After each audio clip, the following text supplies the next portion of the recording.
बिस्मिल्लाहिर्रहमानिर्रहीम। अस्सलाम वालेकुम। कैसे हैं आप सब? उम्मीद करता हूँ सब खैरियत से होंगे। अल्लाह पाक हम सबको अपने हिफ्ज़-ओ अमान में रखे, आमीन। जनाब, आज की डेट है 2 में, डे है संडे। मार्केट का मंथली और वीकली रिव्यू आपके साथ शेयर करने वाला हूँ। डिटेल में डिस्कस करेंगे मार्केट के मंथली के ऊपर और वीक के ऊपर क्या पोजीशन बनती है। तो वीडियो को शुरू से लेकर एंड तक देखिएगा, स्किप नहीं कीजिएगा। सबसे पहले मंथली स्टार्ट करते हैं, जो कि होगा होल मंथ के लिए, मई के लिए।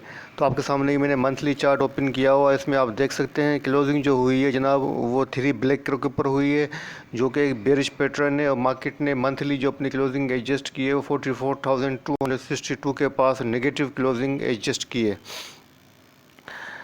अब मार्केट का ओवरऑल देख लेते हैं, रिव्यू क्या बनता है, मार्केट ने कैसा परफॉर्म किया लास्ट मंथ अप्रैल के अंदर और करंट मंथ के अंदर क्या एक्सपेक्टेशंस हैं। तो जनाब, मार्केट ने जो अपनी थर्ड नेगेटिव क्लोजिंग जो है वो एडजस्ट की है 44,262 के पास। मार्केट ने जो अपनी ओपनिंग दी थी मंथ की वो 44,587 के पास से दी थी। उसके बाद मार्केट ने जो अपना हाई बनाया 45,952 का बनाया। और मार्केट ने उस वक्त तक जो पॉइंट्स गेन किए थे वो 1,365 पॉइंट मार्केट ने गेन किए थे। उसके बाद मार्केट ने जो अपना टच किया है, लो टच किया है, लोवेस्ट लेवल टच किया है मंथ का, वो किया है 43,471 का। और मार्केट ने उस वक्त तक जो है तकरीबन 1,116 पॉइंट मार्केट ने लूज़ किए थे। उसके बाद मार्केट ने जो क्लोजिंग एडजस्ट किए, जैसा कि डिस्कस कर चुका हूँ, 44,262 के पास किए। और मार्केट ने जो ओवरऑल पॉइंट्स लूज़ किए हैं जनाब, वो किए हैं तकरीबन 325 पॉइंट मार्केट ने लूज़ किए हैं, जो कि बनता है 0.72%। और मार्केट के अंदर जो वॉल्यूम जनरेट हुए हैं जनाब, बिल्कुल लोवेस्ट वॉल्यूम जनरेट हुए हैं, 3.41 बिलियंस के वॉल्यूम जनरेट हुए हैं, जो कि प्रीवियस मंथ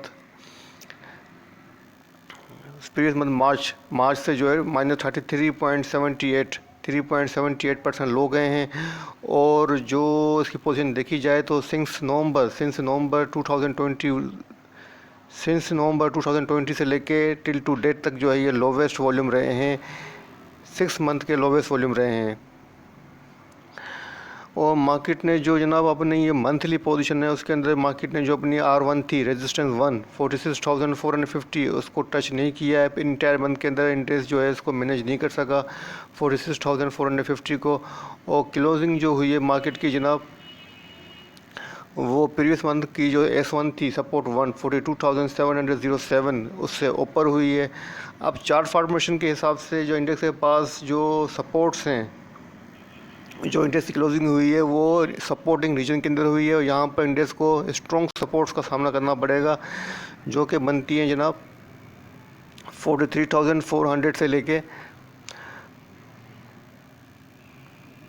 43,000 तक, 43,400 से लेके 43,000 की इंडेक्स के पास स्ट्रॉन्ग सपोर्ट्स सपोर्ट्स हैं, जहाँ पे इंडेक्स को मल्टीपल सपोर्ट का सामना करना पड़ेगा। और ऊपर जाने के लिए इंडेक्स के पास जो रेजिस्टेंस हैं वो 45,500 की इंडेक्स के पास जो रेजिस्टेंस है, इंडेक्स को इसको ब्रेक करना पड़ेगा, सस्टेन करना पड़ेगा। उसके बाद जो नेक्स्ट जो रेजिस्टेंस होगी वो 46,300 की रहेगी। तो ऑलमोस्ट जो सपोर्ट और रेजिस्टेंस लेवल्स हैं वो सेम रहे हैं, क्योंकि इंडेक्स के अंदर कोई इतना बड़ा चेंज नज़र नहीं आया है। जस्ट 325 पॉइंट्स का जो डिफरेंस नज़र आया है प्रीवियस मंथ मार्च से लेकर अप्रैल के अंदर, तो 325 पॉइंट्स का जो डिफरेंस नज़र आया, उसकी वजह से कोई इतना बड़ा डिफरेंस नहीं है। तो तकरीबन जो है सपोर्ट और रेजिस्टेंस सेम रहेंगी, 19-20 फ़र्क हो सकता है। तो जनाब मार्केट की एक पोजीशन देखी जाए तो मार्केट अपने बॉलिंजर बैंड का जो मिड बैंड है उससे नीचे अबाउट ट्रेड कर रही है, उससे अबाउट चार्ट के ऊपर ट्रेड कर रही है। क्लोजिंग जो हुई है बॉलिंजर बैंड का जो मिड बैंड है उससे ऊपर ट्रेड कहते हैं क्लोजिंग हुई है। और जो 50 डेज़ का मूविंग एवरेज है, जो कि मूविंग एवरेज का एक स्ट्रॉन्ग एरिया माना जाता है, उसके अबाउट ट्रेड कर रही है। ये भी एक अच्छी सपोर्ट है और एक अच्छा सिग्नल है मार्केट के लिए, इंडेक्स के लिए। तो अगर मार्केट के अंदर MACD की बात करूँ जनाब, MACD की पोजीशन काफ़ी बेहतर है और MACD अभी तक पॉजिटिव है। RSI की बात की जाए तो जनाब RSI जो खड़ी है मंथ की पोजीशन के ऊपर वो खड़ी है 58.18, तो RSI भी नॉर्मल है, MACD भी पॉजिटिव है मंथली चार्ट के ऊपर। और स्टोकेस्टिक ऑक्सीलेटर की बात करूँ जनाब, वो स्टिल ओवरबाउट है। तो मुझे मार्केट के अंदर जो RSI देखा जाए तो RSI जो प्रीवियस मंथ की थी वो थी 58.60 और इस मंथ की जो बनती है जनाब वो RSI जो है लेवल वो 58.18 है। तो RSI जो ऑलमोस्ट सेम है, कोई इतना बड़ा चेंज नज़र नहीं आया, अनचेंज रही है। तो मैं मार्केट की पोजीशन देखते हुए क्या एक्सपेक्टेशन करता हूँ, तो मेरे हिसाब से मार्केट के अंदर जो है पंप एंड डंप का जो है पोजीशन वो रहेगी और मार्केट जो है मुझे लगता है कि एक लिमिट के अंदर जो है रेंज बाउंड होते हुए थोड़े से नीचे की तरफ डिप लेगी और उससे जो है मार्केट पे इंशाल्लाह रीबाउंड होगी। तो मैं आपको ये सजेस्ट करूँगा कि मार्केट के अंदर आपको जो है बाय ऑन डिप के ऊपर रहना चाहिए, बाय ऑन डिप के ऊपर रहना चाहिए और उसके साथ साथ अपना स्टॉप लॉस भी सेट कर सकते हैं 43,400 का। और अगर मार्केट ने इंडेक्स ने अगर अपनी पोजीशन 46,400 को सस्टेन किया तो बाइंग को रिज्यूम कीजिएगा और होल्डिंग पोजीशन कीजिएगा लॉन्ग के लिए। लेकिन फ़िलहाल जो मुझे मार्केट से वो लगती है पोजीशन यही रहती है कि मार्केट के अंदर जो है पंप एंड डंप की जो पोजीशन वो रहेगी और मार्केट जो है थोड़ा नीचे डिप लेगी और मार्केट जो है फिर वहाँ से ऊपर आएगी, क्योंकि मार्केट के पास मल्टीपल सपोर्ट हैं, स्ट्रॉन्ग सपोर्ट्स लेवल से नीचे जो मार्केट को सपोर्ट कर सकती हैं और इंडेक्स को ऊपर की तरफ पुश कर सकती हैं। तो मार्केट के पास जो मंथली रेजिस्टेंस है जनाब वो तकरीबन सेम है, 45,662 की है और जो सेकंड रेजिस्टेंस है जनाब वो 47,063 की है और जो थर्ड रेजिस्टेंस है जनाब वो 48,173 की है। मंथली पिवट पोजीशन जो बनती है जनाब बनती है 44,552 की और मार्केट के पास सपोर्ट लेवल जो है जनाब नंबर 1 जो सपोर्ट है वो 43,151 की है, जो सेकंड सपोर्ट है 42,041 की है और जो थर्ड सपोर्ट है जनाब 40,641 की है। तो जो मार्केट के पास की सपोर्ट लेवल है, जो जैसा कि मैं रिपोर्ट के अंदर डिस्कस कर चुका हूँ, मार्केट के पास जो की सपोर्ट लेवल है वो 43,400 का है। 43,400 की मार्केट के पास की सपोर्ट लेवल है। मार्केट ने इसको ब्रेक किया तो फिर ट्रेंड रिवर्सल हो सकता है। तो फिलहाल एहतियात कीजिएगा, एहतियात के साथ काम कीजिएगा। अगर डिप पर बाय करनी है तो डिप पे बाय कीजिएगा और कोशिश कीजिएगा कि इस ट्रेंड के ऊपर एग्जिट लेने की कोशिश कीजिएगा जब तक इंडेक्स 46,400 को सस्टेन नहीं करता है। तो ये था मंथली रिव्यू जो आपके साथ शेयर किया है। ये रिपोर्ट सारी आपके साथ शेयर कर दूँगा, ग्रुप के अंदर भी शेयर करूँगा, तो इसको पढ़ लीजिएगा। तो बाकी वीडियो पसंद आए तो लाइक कीजिएगा, दूसरों के साथ शेयर कीजिएगा। अब जनाब देख लेते हैं कि वीक के ऊपर क्या पोजीशन बन रही है। हाँ, मंथली रिपोर्ट के अंदर आपके साथ एक बात डिस्कस करना भूल गया, एक बात मंथली रिपोर्ट के अंदर मैं एक बात डिस्कस करना भूल गया हूँ, वो ये बात के वॉल्यूम के अंदर जो है काफ़ी ज़्यादा जो है ओवरऑल जो है मंथली बेस के ऊपर मंथ ऑफ मंथ के बेस के ऊपर जो है ना वो वॉल्यूम के अंदर काफ़ी डिक्रीजिंग नज़र आया है और वॉल्यूम जो है काफ़ी डिक्रीज़ हुआ है। तो ये थोड़ा सा सिग्नल बैड सिग्नल है, लेकिन अच्छी बात यह है कि मंथ का जो लास्ट वीक था जिसके अंदर क्लोजिंग हुई है, जो भी मैं आपके साथ डिस्कस करने वाला हूँ, उसके अंदर जो वॉल्यूम के अंदर काफ़ी ज़्यादा इंक्रीमेंट नज़र आया है। तो अब चलते हैं वीकली रिपोर्ट के ऊपर। मैं आपके साथ वीकली रिपोर्ट भी डिस्कस कर लेता हूँ, वो भी बना ली है, तो वो भी आपके साथ रिव्यू शेयर हो जाएगा ताकि आपका माइंड जो है वो क्लियर हो जाए।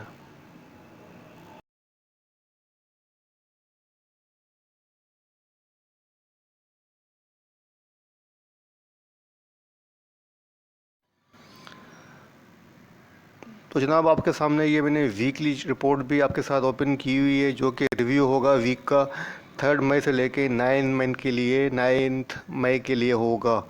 तो सबसे पहले चार्ट पे देखते हैं कि चार्ट पर किस पोजीशन के ऊपर जो है किस पैटर्न के ऊपर क्लोजिंग हुई है। तो आपके सामने चार्ट को थोड़ा जूम कर लेता हूँ ताकि क्लियर हो जाए। यहाँ पे आप देख सकते हैं शूटिंग स्टार कैंडल बनी हुई है जो कि एक बेरिश कैंडल है और बेयर को फेवर कर रही है। यहाँ पर इंडेक्स ने जो अपनी बोलिंजर बैंड का जो मिड बैंड है उससे नीचे क्लोजिंग दी है।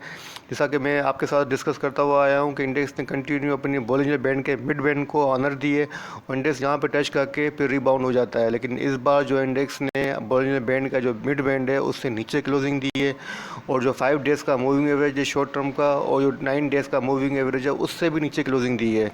5 डेज़ और 9 डेज़ का जो मूविंग एवरेज है उससे नीचे क्लोजिंग दी है। ये बात अपनी माइंड में बिठा लीजिएगा। अब जो है वीक की परफॉर्मेंस देख लेते हैं कि वीक की क्या परफॉर्मेंस रही और जो है क्या पोजीशन रही। तो क्लोजिंग शूटिंग स्टार से क्लोजिंग जो शूटिंग स्टार के ऊपर हुई है, नेगेटिव क्लोजिंग हुई है मार्केट इंडेक्स की वीकली बेस के ऊपर। और जो इंडेक्स का जो वीक का ओपनिंग था, वीक की जो ओपनिंग थी वो 44,706 के पास से हुई थी। उसके बाद वीकली जो हाई बनाया है वो 45,952 का बनाया। 1246 पॉइंट इंडेक्स ने ऐड किए थे। उसके बाद इंडेक्स का जो लोवेस्ट लेवल रहा है वीक का वो 44,151 का रहा है और इंडेक्स ने जो है -55 पॉइंट्स जो तकरीबन डिक्लाइन किए थे।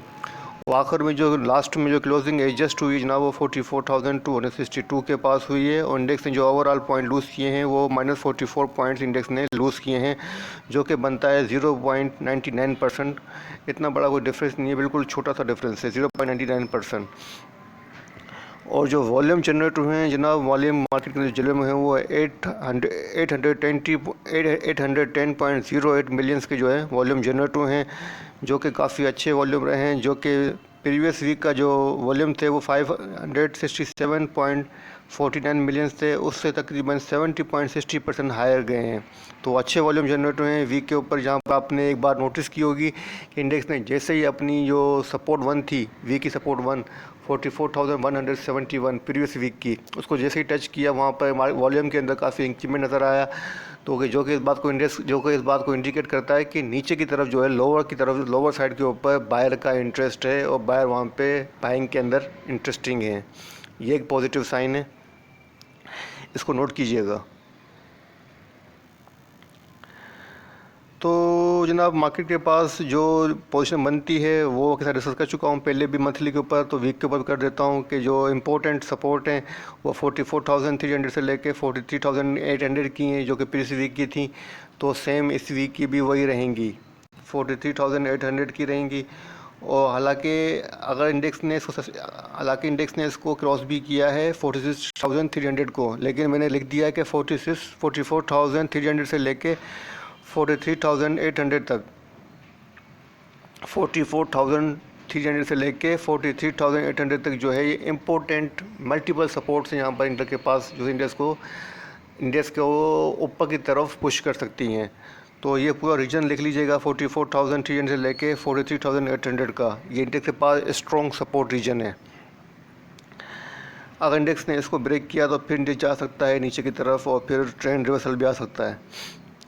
और जो वीकली जो रेजिस्टेंस बनती हैं वो बनती हैं तकरीबन अब इंडेक्स को जो है जो प्रीवियस वीक की रेजिस्टेंस थी वो इंडेक्स ने ब्रेक कर दी थी, लेकिन इंडेक्स ने सस्टेन नहीं किया। लेकिन अब जो प्रीवियस वीक की सपोर्ट्स थी हैं वो रेजिस्टेंस बन गई हैं, जैसा कि 44,700 की इंडेक्स के पास फर्स्ट रेजिस्टेंस है। अगर इंडेक्स ने इसको सस्टेन किया तो 45,500 तक भी जा सकता है। तो MACD की पोजीशन स्टिल नेगेटिव है वीकली चार्ट के ऊपर।